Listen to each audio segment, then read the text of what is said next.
What I'm about to reveal to you guys is extremely disturbing.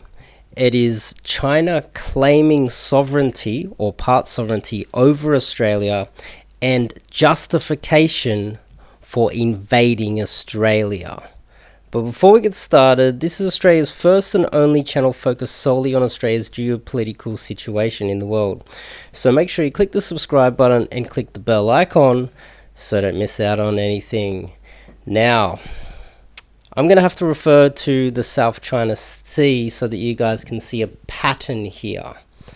Now, the South China Sea, China produced a map, and this map was written in 1947, which is not too long ago. It's not exactly a historical map.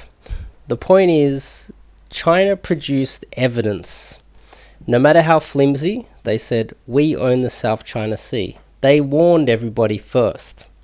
And then what they did is they started militarizing and building up these islands in the South China Sea. And then, of course, the Philippines, Malaysia, and Vietnam, they all said, no, that's not right. And they all went to an international court where this flimsy bit of evidence that China provided was just thrown out of court. So what China did was they militarized these islands.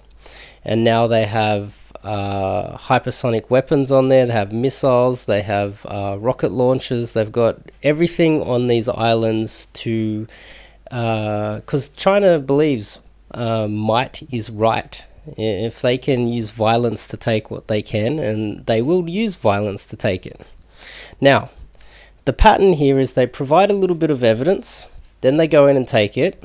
And then what happens is later on, some sort of UN steps in, or some sort of a international body comes in.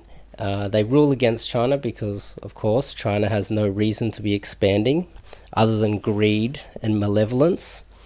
And then they militarize it and say, well, what are you going to do about it? That's the pattern. So, what did China do recently? Well, the Australian War Memorial, it seems, has sold out our sovereignty. Now, this is extremely disturbing. There's a man called Chow Chuk Wing. He is a billionaire who bought James Packer's house for $60 million. He was accused of being part of the CCP by the ABC and Garneau, and he won. He beat the ABC and John Garneau, so a Chinese billionaire was able to sue Australian news organisations and Australian journalists and beat them on Australian soil. Now, this is evidence to me that the Australian judicial system is already working against the Australian people. Chow Chuk Wing, he started funding the Australian War Memorial. Now, this is one of the most holiest sacred sites in Australia. This represents the Anzacs. The Australian War Memorial represents everybody who fought and died for this country. You can't sell off our sovereignty for any amount of money, and you cannot sell off the memory of these people with money. But it seems like the Australian War Memorial has. Chow Chuk Wing, he sponsored a book and research on a book called Quiet and Loyal Spirit, commemorating Chinese-Australian military service. This book was researched by Dr. Sheng Fei of Sun Yat-sen University in Guangdong, whatever crap university in China, which has no knowledge of Australian history in any way, shape or form. Why the hell is someone in Guangdong province researching a book on Australia, let alone Australia's Anzacs? So that's already disturbing enough. The second thing is, this book is now for sale in the Australian War Memorial. The Anzacs are turning in their graves. This is where China claims to own a piece of Australian history which is just a complete forgery. Chinese were among the first settlers as members of the First Fleet in 1788. Chinese convicts. But I question whether they are even saying that they were Chinese convicts. It seems like they're trying to tell us that Chinese were driving the ship, or the captain was Chinese. Do you understand the gravity of this claim, people? This is exactly the same way that they put out a fake map and then they claim the South China Sea. Whether that means that they have the right to claim Australia and Australia's resources and take it by force, or what they could possibly be doing is that they could be discounting Australians that live and have built this great country of Australia. They could be discounting our right to be here altogether and justifying some sort of genocide against us. Keep in mind, China really wants our resources. People move from China to Australia not for the Australian people. They don't care about us. They move here for the clean air, which money cannot buy in China. They move here because of the clean water, which no matter how rich you are in China, you can't buy that. The produce, the safe food to eat. Australia's not as overpopulated as China.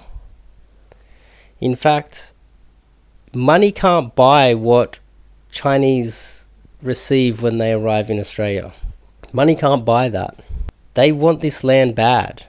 Port in Darwin, they got that on a 99-year lease, And the plan is, in my opinion, to militarize Darwin, start landing troops on Australian soil, and turn Darwin into a reverse Hong Kong and get revenge for the 100 years of humiliation that the Chinese were inflicted with. And Australia, they believe, is an easy target.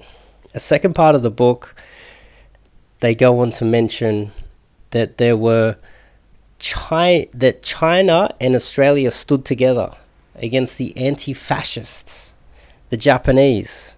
It's another fake part of this book, because in fact Australia fought the Japanese with our allies and saved China, while evil Mao Zedong was killing his own people, while the real government of China was fighting the Japanese. And Mao Zedong was killing them from behind. And after they were attacked from behind, they had to flee to Taiwan. And that's where the real government of China remains today. And that's why Australians need to stand with the Taiwanese government now more than ever. Then they go on to mention that Chinese Australians fought for Australia. Now I need to discount this part of the book too, because no Chinese fought for Australia. Let me explain. If you were of Han Chinese descent and you fought for Australia, you were no longer Chinese. China's another country. Nobody fights for Australia and in turn still is connection to the so-called motherland. No. These people who were, you could call Chinese Australians, they were first and foremost Australians. This book doesn't mention the fact that we fought China in Korea to liberate the South Koreans. And South Korea would not be the big bustling country it is today if it wasn't for the Australians fighting against the Chinese and the North Koreans. We fought China in Vietnam. China won. That's why Vietnam's still a shithole. Because China won and China doesn't look after its allies. That's why North Korea's a shithole too.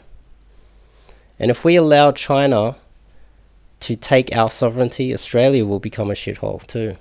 This is disturbing, China has made claim to Australia. They have a pattern of doing this. And it is not too far-fetched. This is not a conspiracy theory. This is not anything out of the ordinary. This is a clear pattern, people. And I think it's perfectly timed that I make this video just before Australia Day, because we need to be aware of this just before Australia Day.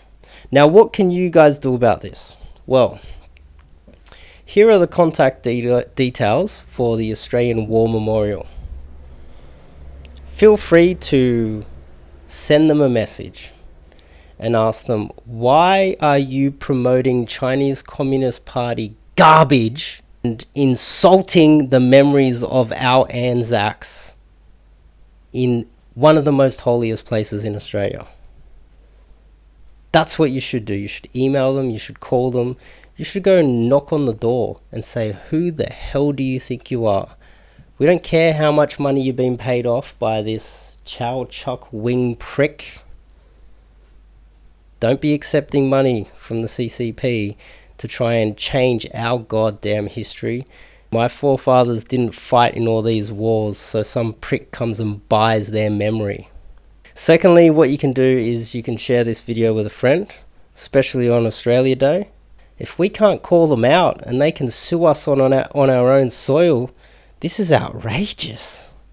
This is outrageous that we can be sued for calling out an enemy state which is trying to infiltrate our country. China's always been our enemy.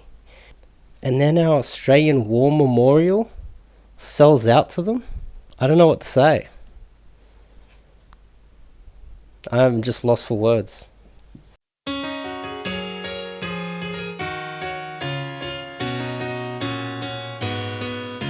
I left my heart to the sappers round K-San. And I sold my soul with the cigarettes to the black market man. I had the Vietnam cold turkey from the ocean to the Silver City, and that's only I the words could understand. About long forgotten dark silent guarantees. I'll never know V-Day heroes, but back in 1973, and I'll be sailing to Sydney Harbor. I saw her from but I couldn't kiss her, and she was landing, I was home to the lucky land.